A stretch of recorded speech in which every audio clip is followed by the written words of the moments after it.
আমি দোকান আমি দোকান থেকে বাসায় যাওয়ার সময় ভিডিও করছিলাম। দুপুর তখন 2টা থেকে 3টা বাজে, ঠিক আছে।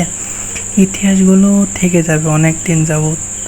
আমি যখন থাকবো না তখন হয়তো চিত্রগুলো দেখবো আর আশ্চর্য করবো। যখন এখন বয়স 18, যখন 30, 35, 56 বছর বয়স হবে তখন দেখে আফসোস করবো যে তখন দিনগুলি কত ভালো ছিল আর এখন কত বড় হয়ে গেছি।